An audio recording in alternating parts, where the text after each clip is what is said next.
এখন আমরা দুজনেই রেডি হয়ে গেছি, যাব তারা মায়ের মন্দিরে। চলো আজকের এই মিনি ব্লগটাতে দেখতে থাকো যে আমরা কি করছে যে সারাদিন। আমরা এখন চলে এসেছিলাম তারা মায়ের মন্দিরে। আর এই দেখতে পাচ্ছ আমরা সবাই মায়ের মন্দিরে মায়ের সামনে দাঁড়িয়ে। সত্যি কথা বলতে মাকে দেখে, মায়ের রূপ দেখে আমরা মুগ্ধ হয়ে গেছি। চলো তোমাদের চারপাশটা দেখাই মন্দিরের।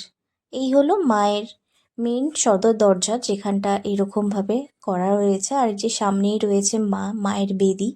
সত্যি কথা বলতে খুব সামনে দিয়ে মাকে দেখে সেদিনটা খুব ভালো লাগলো, মন যেন ভরে গেল মায়ের দিকে তাকিয়ে।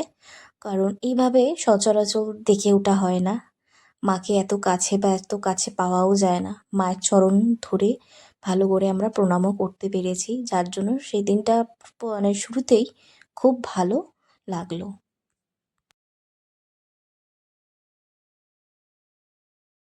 মায়ের মন্দিরের বাইরের দিকে ঠিক বাঁদিকের দিকেই ছিল এই যে ভোলে বাবার এই শিবলিঙ্গ আর ভোলে বাবার ছবিটা, খুবই সুন্দর।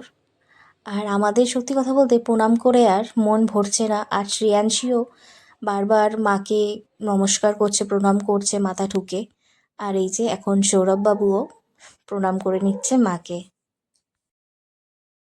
এই দিন আমরা মায়ের ভোগই খেয়েছিলাম দুপুরবেলা, দুপুরের খাবার হিসেবে।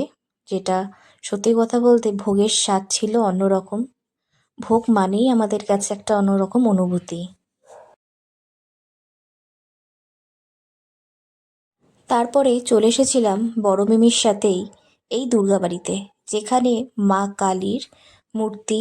আর এখানে গণেশ, ভোলে বাবা, লোকনাথ বাবা, রাধাকৃষ্ণ সবার নিজস্ব নিজস্ব মূর্তি দিয়ে আলাদা আলাদা মন্দির করা রয়েছে। এই জায়গাতে আবার রাসের মেলাও নাকি একটা সময় হয়, যেখানে প্রচুর রাসের উৎসবও হয়, যেটা আমরা আমাদের বড় মিমির কাছ থেকে শুনলাম। কারণ বড় মিমি একটু পূজা আর্চা করতে খুব ভালোবাসে, পছন্দ করেন। আর সত্যি কথা বলতে আমরাও খুব ভালো লাগে আমাদেরও ঠাকুরের মন্দির দর্শন করতে। চলো তোমাদের সাথে তাই একটু একটু করে শেয়ার করে দিচ্ছি যে আমরা সেদিন কোথায় কোথায় গিয়েছিলাম মন্দির দর্শন করতে। দেখতেই পাচ্ছেন যে আমাদের লোকনাথ বাবার একটা মূর্তি রয়েছে, তার পাশে তার একটা নিজস্ব খাটও ছিল, যেখানে ওনাকে নাকি শয়ন দেওয়া হয়। আর এখানে রয়েছে নন্দী একদম পায়রাটার দিকে।